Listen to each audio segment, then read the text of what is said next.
21대 국회의원 총선이 열리는 해인 만큼 각 당의 선거 전략도 치열합니다. 오늘은 여당 민주당의 전략통으로 꼽히는 민병두 의원과 함께 총선 그리고 현재 국회 상황에 대한 자세한 얘기 나눠보도록 하겠습니다. 안녕하십니까? 예, 반갑습니다. 네, 새해 복 많이 받으십시오. 예, 새해 복 많이 받으십시오. 총선에 갖고 있는 정치적 의미 두말할 것도 없고 너무나 여당이든 야당이든 다 정치인에게 다 중요한 그런 의미가 있을 텐데요.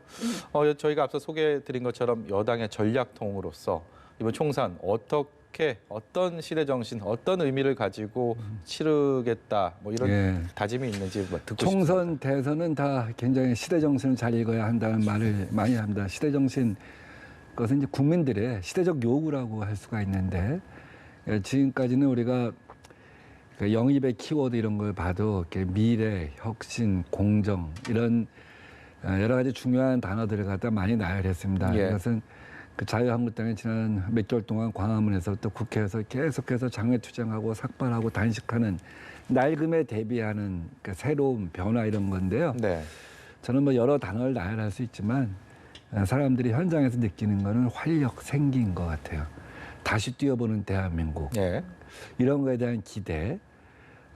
우리가 자신감 있게 달려왔는데 지난 수십 년을 갖다가 다시 한번 그런 기운을 되찾자. 지금 중국이 우리를 추격하고 동남아가 추격하고 그런 가운데 경제 지표가 좀 어려운 그런 모습을 보면서 국민들 속에서는 우리 경제가, 우리 국민이, 우리 국가가 다시 한번 활력을 찾자, 생기를 찾자. 이제 그걸 부어넣어주는 것이 이번 총선이다 하는 생각을 갖고 있습니다. 국회 일정이 연말에 참 많이 빡빡했었는데 그래도 연말 그리고 연초 이제 지역 민심도 많이 들어보셨을 텐데요. 지금 동대문이시잖아요. 예. 지역 주민들 민심 분위기는 어떻습니까? 저야 1년 365일을 늘 지역 주민과 이렇게 함께 합니다. 그래서 격이 없이 많은 얘기를 하는데 가까우니까 사실 할 얘기 안 할 얘기 다 하시죠. 그러니까 느낌으로 보면은 우리 민주당이 굉장히 좋습니다. 그런데 한편에서는 좀 경제가 잘 됐으면 하는 바람에 대해서 어떤 분은 격하게 얘기하시고 또 가까우신 분들은 좀 하소연 비스름하게 호소 비스름하게 얘기해요. 그러니까 결국은 지금 지표상으로는 우리가 자유한국당을 갖다가 10에서 15% 이상 앞서고 있지만 실제로 사람들이 생각하는 그 경제에 대한 기대 여기에 대한 답을 갖다가 당장 1, 4분기에 줄 수는 없지만은 어쨌든 그런 신호들을 갖다가 보내는 것 이것이 굉장히 중요하다고 생각합니다. 민주당 입장에서는 달리는 말에 좀 채찍질을 더 가하고 싶은 그런 생각이 들 텐데 좀 흥미로운 여론조사 결과가 나와서 하나 저희가 좀 보면서 얘기를 해보도록 할까 하는데요. 총선 앞둔 상황에서 문재인 정부 집권 4년 차 이런 상황에서 총선이 되게 그렇게 되면 정권 심판론으로 흘렀던 게 일반적인데 야당 심판론을 하겠다 이런 민심이 더 많이 반영된 여론조사 결과가 저렇게 나왔습니다. 50%가 넘습니다. 물론 저 여론조사만으로 전체 저기 확정적이다라고 보기는 좀 이른 감이 있지만 어쨌든 상당히 의미가 있는 분석해볼 만한 가치가 충분히 있는 결과가 아닐까 싶은데요. 어떻게 보셨습니까? 총선은 일반적으로 중간평가죠. 중간평가이기 때문에 정권을 갖고 있는 정부 여당에 대한 심판론의 성격을 갖고 있습니다. 4년 전에 보면 갤럽 조사에서 이미 총선이 있기 전에 9월 달에 그 정권 심판론이 정권 안정론하고 같아졌습니다. 그리고 총선을 치는 4월 달에는 심판론이 안정론은 15% 이상, 포인트 이상 앞섰는데요. 지금 어제 MBC 조사뿐만 아니라 어제 한겨레 조사, 그다음에 지난해 12월 달에 있었던 KBS 조사, 뉴스원 조사, 국민일보 조사, 5개 조사가 아주 일관된 겁니다. 정부 여당 심판론보다 야당 심판론이 적어도 국민일보 조사가 제일 먼저 12월 초에 이루어진 조사지만 거기서는 7%포인트 차이였지만 다른 조사에서는 보통 한 15%포인트 혹은 2배 가까이 되는 거. 이거는 역대 어느 선거에도 없던 현상인 거죠. 정부 여당이 꼭 잘했다? 잘해서 그런 결과가 나왔다기보다는 우리가 좀 겸손하게 생각하면 어떻게 보면 야당이 지난 5개월, 6개월, 길게 보면 한 1년여 동안 대안을 보여주지 못한 것. 이게 첫째인 것 같고요. 두 번째는 인적 포위 상태에서 벗어나지 못한 것 같아요. 적어도 친박으로 대표되는 그러한 자유한국당의 주류라고 하는 것을 교체하지 못한 그런 것을 보면서 국민들이 저당에 대해서는 새로운 기대를 하기 힘들다 하는 생각을 하게 된 것 같아요. 네.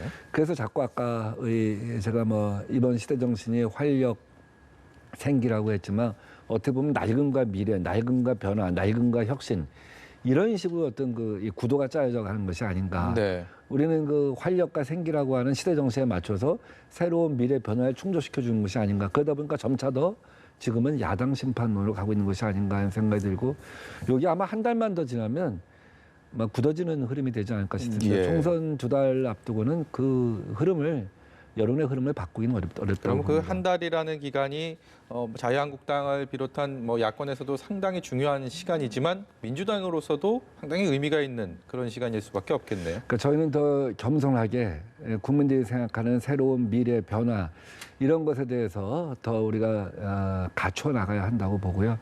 자유한국당은 그러기에는 그 설이거든요. 네. 결국 설 연휴 때까지인데 그때까지 무엇을 하기에는 우선 뭐 국회 상황도 그렇고 네. 또 범야권 통합도 그렇고 아마 쉽지 않을 거라고 생각합니다. 네. 저희가 이 질문을 꼭 드려야 될 것 같습니다. 조금 전에 이제 시간이 얼마 흐르진 않았는데 검찰이 패스트트랙 국회 선진화법 위반 관련된 수사 결과를 발표했습니다. 여기를 보면 물론 자유한국당 의원이 23명이 훨씬 더 많이 포함이 됐고요. 그리고 황교안 대표까지 포함이 됐습니다.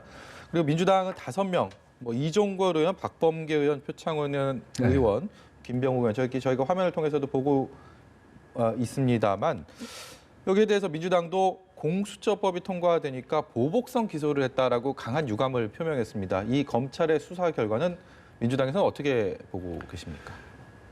우선 국회에서 공수처법을 통과할 때까지 네. 결과가 나올 때까지 기소 문제에 대한 결론을 갖다 유보하는 것이죠. 결국 경찰의 수사를 남부지검에서 직접 하겠다고 가져간지로 따져보면 100일이 넘단 말이죠. 네. 그런데 검찰이 그와 관련된 수사를 완료한 시점으로 보면 한 40여일이 지난 것 같아요. 그러니까 네. 지난 40여일 동안은 정치적 고려의 시간이었다 하는 생각이 드는 것이죠. 사실 40일 전에 아마 그 수사 결과를 발표하고 결론을 냈으면 지금과 같은 논란에 휩싸이지는 않았을 겁니다. 근데 결국은 공수처법이 통과됐다라고 한 것은 검경 수사권 조정에 대한 결론도 이미 났다고 보는 거거든요. 네. 그렇지 않겠습니까? 이번 우리 국회에서의 표결 결과를 보면 나머지 어떤 그 결과도 예상할 수 있는 거 아니에요? 그러니까 검찰과 경찰 간의 어떤 권력의 관계 또 검찰과 공수처와의 권력의 관계 모든 것이 정리되고 난 다음에 이제 기소를 했단 말이죠. 그러니까 그동안은 어떻게 보면 자유한국당을 내적으로 응원한 시간이 아니었냐 하는 비판에 부딪힐 수밖에 없었던 것이죠. 그리고 또 하나는 가장 중요한 건 저희들은 이렇게 보는 것이죠. 이 국회 선진화법을 갖다가 그 원칙, 그 정신을 지키는 것이 굉장히 중요한데 그러기 위해서는 그에 대해서는 무관용의 원칙으로 이 사건을 봤어야 한다고 봅니다. 그런데 결국은 회의를 하러 들어가겠다는 사람까지도 기소를 한 거 아니에요? 구색 네. 맞추기 아니에요? 그러니까 여기서도 또 정치가 개입했다 이렇게 보는 것이죠. 그런 면에서 어떤 국회 선진화법 어떤 그 본래의 정신을 지킨 데도 한계가 있었고 검찰이 이 사건을 갖다 처리하는 데 있어서 국민들로부터 정말 법과 원칙에 의거했다라고 하는 칭찬을 받는 것과는 너무 거리가 멀다 하는 생각이 듭니다. 검찰의 수사 그리고 수사 결과에 대한 발표가 공정하지 못했다라는 뭐 말씀으로 들리는데 그렇다면 민주당에 그렇다고 해서 뭐 이번 뭐 검찰 수사 결과를 아예 완전히 또 부인하고 검찰과 또 대립각을 세우기는 그 또한 굉장히 부담이 되는 상황이 아닐까 싶은데. 네, 표창원 의원 같은 경우 우리 당의 이제 약식 기소 포함해서 5분 중에 한 분인데 네. 검찰의 수사든 경찰의 수사든 다 자기는 존중한다. 법원에 가서 네. 당당히 따지겠다. 이제 이런 말씀을 하셨어요. 예. 검찰의 수사에 대해서 동의할 수는 없지만 사실 이 과정 자체가 국회 선진화법을 지키려는 자와 막는 자, 무력화시키려고 하는 자의 어떤 싸움이었기 때문에 결국 법원이 우리의 손을 들어줄 것이다. 거기 가서 당당하게 따지겠다. 뭐 이런 이제 의사를 보여줬는데 네. 어떻게 굉장히 정말 훌륭한 태도라고 저는 보고 있습니다. 물론 불만족스럽지만 결과적으로 여기서 우리가 승복하지 않는다고 해서 뭐 이걸 뒤집을 수 있는 건 아니고 예. 결과적으로 국회 선진화법 위반이라고 하는 이 어떤 엄청난 사건에 대해서 최종적으로 어떤 법원의 판결을 갖다 우리가 예의주시해서 쳐다보고 있을 겁니다. 네. 지난해가 됐죠. 벌써 이제 지난 12월에 이제 임시국 본회의가 끝나고 정기국회가 끝나고 임시국회 정국이 들어가면서 정말 굵직한 법안들을 통과하는 과정에 많은 진통이 있었습니다. 특히 마지막으로 공수처법이 통과되면서 여야 의원들의 참 신경절도 날카로웠고 거기에 대한 해석들도 많이 엇갈리고 있습니다. 공수처가 결국은 이제 올해 7월 달에 설치가 될 텐데 이 과정에 대해서 총평을 해주신다면 어떻게 말씀해 주시겠습니까? 저는 참 안타까워요. 정치를 해야 되는데 자유한국당이 정치를 이렇게 포기한 것이죠. 정치를 하지 않을 거면 투쟁을 할 거면 삭발을 할 거면 단식을 할 거면 왜 국회의원이 됩니까? 왜 그런 노력을 해서 정치 집단 정당이라고 하는 것을 예. 만듭니까? 그리고 왜 원내 교섭단체가 되기 위해서 그 노력을 합니까? 저는 선거법이고 결과적으로 보면 공수처법이고 여야 간에 합의할 수 있는 지점이 굉장히 많았다고 생각합니다. 그런데 그 자유한국당 지도부가 사실 지난 1년 동안 오로지 우경화된 노선, 오로지 장외 투쟁 일변도의 노선을 갖다가 걸어왔던 것이 정말 오늘의 이 상황까지 이르게 된 것이 아닌가 하는 생각이 듭니다. 화면상으로 보면 굉장히 여야 간에 막 신경전이 오가고 몸싸움이 오고 간 것 같지만 네. 사실 국회의사당 내에서 보면 굉장히 그냥 자유한국당 오로지 네. 그들만의 어떤 그 아우성이었고 그들만의 어떤 투정 이렇게밖에 볼 수가 없는 그런 좀 아름답지 못한 모습이 계속 반복됐습니다. 결국은 수적으로 보면 통과될 수밖에 없는 거였고 네. 수적으로 보면 통과될 수밖에 없는 것이었다고 한다면 정치를 했어야 하지 않는가 하는 생각이 듭니다.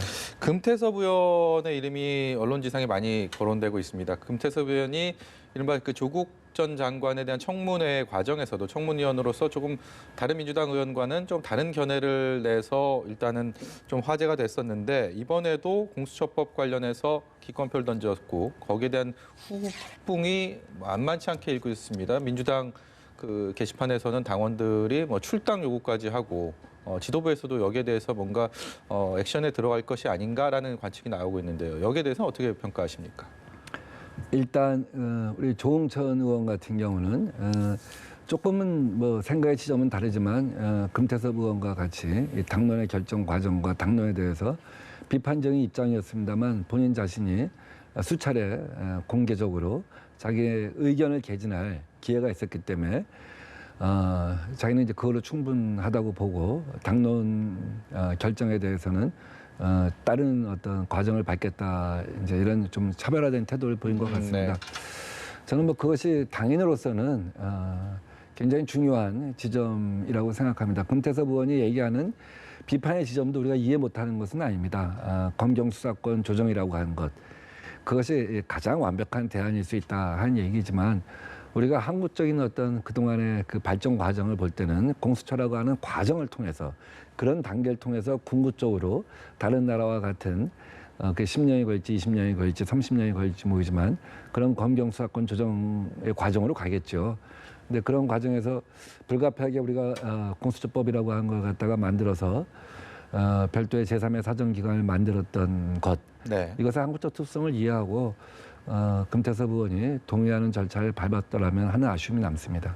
징계 차원의 뭔가가 나와야 된다고 보십니까?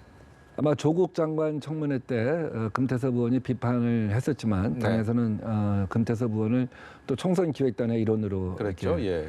또 중용을 하지 않았습니까? 저는 일정 시점에 있어서 금태섭 의원이 자기 입장을 표명하고 또 그 입장 표명이 당연히 수용할 수 있는 것이라고 한다면 네. 그것으로 어떤 민주적 정당의 모습을 보이지 않을까 하는 생각을 갖고 있습니다. 네. 이번 게임의 룰을 정하는 총선의 선거법을 바꾸는 과정의 가장 핵심은 한마디로 비례대표를 어떻게 뽑을 것인가 이것이 가장 관건이 아니었나 싶은데 준연동형 비례대표제가 이번 총선에 또 변수가 되지 않을까라는 관측들이 많습니다. 제도의 허점을 노린 꼼수라고 볼 수가 있을지 모르겠지만 여기에 대해서 소수 위성 정당을 만들어서 비례대표의 수를 확보한다. 비례 한국당이라는 카드까지 실제로 거론되고 있고 이 상황이 어떻게 보고 계시는지 여기에 대해서 일단 비판을 많이 하셨는데 네. 많은 큰 변수가 될 수 있다고 보십니까? 저는 뭐 반칙이라고 보는 것이죠. 애초에 그 법의 취지에 어긋나는 행동이죠. 네. 근데 그것이 과연 효과가 있을 것이냐에 대해서 부정적인 시각이 꽤 있습니다. 자유한국당의 어떤 국회의원이 의원직 총사퇴를 갖다가 의원총회에서 결의하니까 자유한국당의 비호감도가 호감도보다 2배, 3배 높고 네. 비호감도가 1인 정당에서 의원직을 총사퇴하면 국민들이 행복해할 텐데 그러면 어처구니 없는 수를 갖다 던지냐 이런 비판을 갖다 한 바가 있습니다. 굉장히 그렇죠. 그 촌철살인하고 저는 보는데 그런 거예요. 그런 그 비호감도가 높은 정당이 또 비호감도가 높은 행동을 한단 말이죠. 그러니까 악의 악 같은 것이죠. 과연 그것이 국민적 지지를 받겠느냐 하는 점에서 굉장히 회의적입니다. 근데 또 한편에 여론조사를 보면 비례한국당을 만든다고 할지라도 비례한국당을 지지하겠냐 하고 질문했을 때 자유한국당의 지지자의 75%가 동의한다 이렇게 얘기를 했습니다. 그럼 굉장히 높은 충성도를 보인 것이죠. 만약에 그것이 정말 그런 충성도가 유지되고 그것이 현실화된다고 한다면 우리 민주당 입장에서도 거기에 상응하는 카드를 갖다가 내놓을 수 있다는 자세를 갖고 있어야 한다고 생각합니다. 네. 실제로 그것을 갖다 구성하는 것과는 별개로 왜냐하면 그런 자세를 보이면 또 결국 만약에 그것이 현실화되면 거기서 제일 큰 이득을 보는 경우는 법의 정신은 무력화되지만 제일 큰 어떤 이득을 보는 정당은 현재의 여론조사 지지율을 볼 때 민주당이란 말이죠. 네. 결국 제일 큰 손해를 보는 건 자유한국당이 될 수밖에 없단 말이죠. 만약에 그런 자세를 임하게 되면 결국 자유한국당이 법의 정신을 훼손하는 일을 갖다가 결국 못하게 될 것이다. 법의 취지, 즉 정당들이 지역에 진출하기 힘든 정당들이 자기 목소리를 낼 수 있는 그 구조를 갖다 온전하게 만들어준 것은 필요하고 그러기 위해서는 우리가 여러 가지 카드를 다 쓸 자세를 갖고 있어야 한다 이렇게 봅니다. 민주당이 소수 위성 정당을 만들 가능성도 아직까지 남아 있다라고 봐도 됩니까? 그렇지 않아야 한다는 것이 우리 당의 기본 원칙이고 자세입니다. 그러나 만약에 자유한국당이 계속해서 그런 위협과 어떤 그 반칙을 갖다 계속한다고 한다면 그것을 제압할 카드가 있다라고 네. 하는 것을 보여줌으로써 그것을 제압해야 한다. 그런 행동을 못하게 한다. 나쁜 버릇을 갖다가 네. 미연에 고쳐야 한다 하는 생각입니다. 네, 지금까지 더불어민주당의 전략통이신 민병두 의원과 얘기 나눠봤습니다. 오늘 말씀 고맙습니다. 네, 감사합니다.